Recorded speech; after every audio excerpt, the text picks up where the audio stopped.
حدیث نمبر 2050 باب ما یقع بہ الطلاق من الکلام، کن کلموں سے طلاق واقع ہو جاتی ہے۔ حدثنا عبد الرحمن بن ابراہیم الدمشقی حدثنا الولید بن مسلم حدثنا الاوزاعی قال سألت الزہری ای ازواج النبی صلی اللہ علیہ وسلم استعاذت منہ فقال اخبرنی عروۃ عائشۃ ان ابنۃ الجون لما دخلت علی رسول اللہ صلی اللہ علیہ وسلم فدنا منها قالت اعوذ باللہ منک فقال رسول اللہ صلی اللہ علیہ وسلم عذت بعظیم الحقی باہلک۔ طلاق کے لیے جو لفظ صریح ہے، صریح لفظ سے طلاق واقع ہو جاتی ہے، اس میں نیت نہیں پوچھی جائے گی۔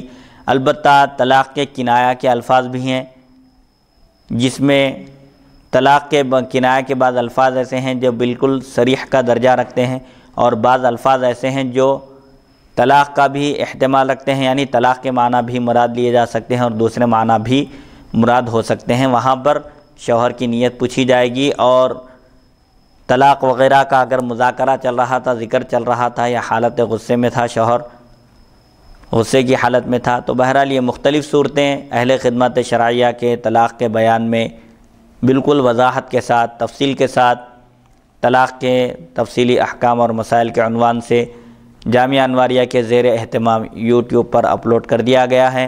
آپ مزید وضاحت کے لیے، اس کو سمجھنے کے لیے آسانی سے اس کلپ کو آپ ملاحظہ فرما سکتے ہیں۔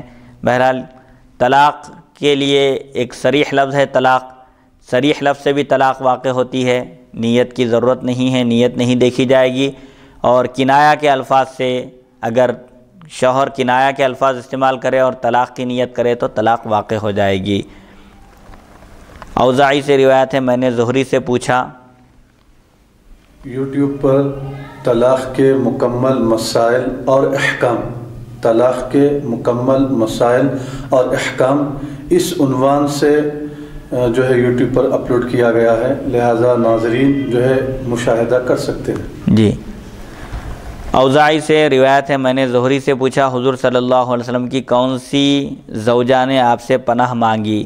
تو انہوں نے کہا، مجھ سے عروہ نے بیان کیا حضرت عائشہ صدیقہ رضی اللہ عنہا سے کہ عمرہ بنت جون، عمرہ جو جون کی بیٹی ہیں، جب حضور صلی اللہ علیہ وسلم کے پاس داخل ہوئیں، یعنی خلوت میں لائی گئی، آپ صلی اللہ علیہ وسلم سے نکاح ہوا اور آپ صلی اللہ علیہ وسلم کے پاس ان کو بھیجا گیا، اور حضور صلی اللہ علیہ وسلم جب ان کے قریب ہوئے تو وہ کہی کہ میں آپ سے اللہ کی پناہ چاہتی ہوں۔ تو رسول اللہ صلی اللہ علیہ وسلم نے فرمایا کہ تم نے ایک عظیم ذات کی پناہ طلب کی، لہٰذا تم اپنے گھر والوں کے پاس، یعنی اپنے ماں باپ کے پاس چلے جاؤ۔ تو اس حدیث شریف سے معلوم ہوتا ہے الحقی باہلک، تم اپنے ماں باپ کے پاس چلے جاؤ، یہ طلاق سے کنایہ ہے، یہ کنایہ لفظ ہے علیحدہ کرنے کا، بیوی کو الگ کرنے کا، یعنی اپنے گھر والوں کے پاس چلی جاؤ، یہ کنایہ کا لفظ ہے، اس سے طلاق مراد لی گئی، لہذا طلاق واقع ہو گئی۔ یعنی صریح لفظ سے بھی طلاق واقع ہوتی ہے، صریح لفظ میں نیت نہیں دیکھی جائے گی، نیت نہیں پوچھی جائے گی۔ البتہ کنایہ کے الفاظ بعض ایسے ہیں جو صرف طلاق کے لیے ہی وضع کیے گئے ہیں، یعنی جس سے طلاق ہی مراد لی جاتی ہے، اور بعض الفاظ سے طلاق بھی مراد ہوتی ہے اور دوسرے معنی بھی مراد ہوتے ہیں۔ جہاں دو معنی کا احتمال ہو وہاں پر شوہر کی نیت پوچھی جائے گی، اگر اس نے اس لفظ سے طلاق کی نیت کی ہے تو طلاق مراد ہوگی، اور اگر طلاق کی نیت نہیں کی ہے تو طلاق مراد نہیں ہوگی۔ احتمال کا مطلب دو معنی بھی مراد لیے جا سکتے ہیں، تو وہاں پر شوہر کی نیت اور اس کا ارادہ پوچھا جائے گا۔ حدیث نمبر 2051 باب طلاق البتتی، طلاق بائن کا بیان۔ کنایہ کے لفظ سے جو طلاق دی جاتی ہے وہ طلاق بائن کہلاتی ہے۔ البتہ تین الفاظ ایسے ہیں جو کنایہ کے الفاظ ہونے کے باوجود اس سے صرف طلاق رجعی واقع ہوتی ہے۔ بہرحال کنایہ کے لفظ سے طلاق بائن واقع ہوتی ہے۔ حدثنا ابو بکر بن ابی شیبہ وعلی بن محمد قال حدثنا وکیع عن جریر بن حازم عن الزبیر بن سعید عن عبد اللہ بن علی بن یزید بن رکانۃ عن ابیہ عن جدہ انہ طلق امرأته البتۃ فاتى رسول اللہ صلی اللہ علیہ وسلم فسألہ فقال ما اردت بها قال واحدۃ قال اللہ ما اردت بها الا واحدۃ قال اللہ ما اردت بها الا واحدۃ قال فردها علیہ۔ قال محمد بن ماجہ سمعت ابا الحسن علی بن محمد التنافسی یقول ما اشرف هذا الحدیث۔ قال ابن ماجہ ابو عبید ترکہ ناحیتن و احمد جبنا عنہ۔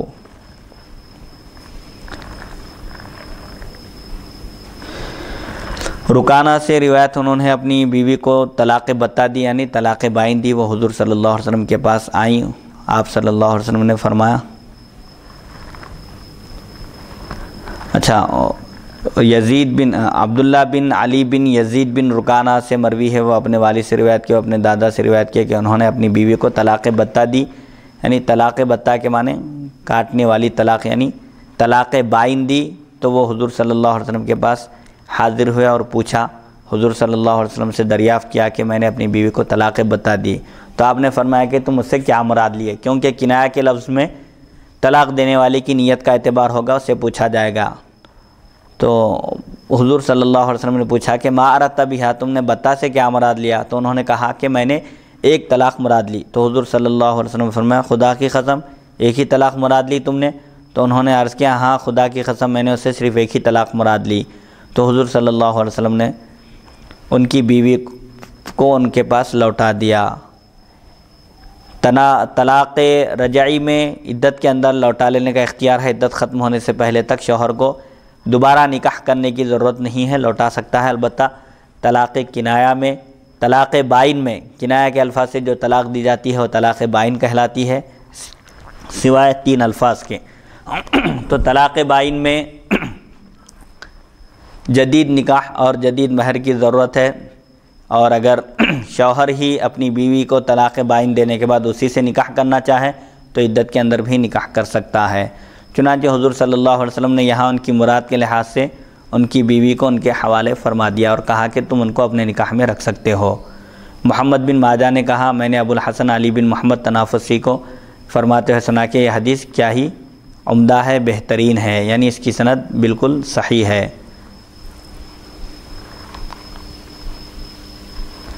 بہرحال یہ راویوں پر، جیسا کہ امام ترمذی کا طریقہ تھا کہ وہ ہر حدیث شریف کے راویوں پر بحث کرتے تھے اور جرح و تعدیل کے اعتبار سے کلام کرتے تھے، یہاں ابن ماجہ رحمۃ اللہ علیہ بھی فرماتے ہیں کہ اس حدیث کے جو روات ہیں، راوی ہیں، وہ سب کے سب عمدہ ہیں، ثقہ ہیں، قابل بھروسہ ہیں۔ ابن ماجہ نے کہا ابو عبید کو ناجیہ نے ترک کیا اور امام احمد ان سے روایت نہیں کرتے تھے۔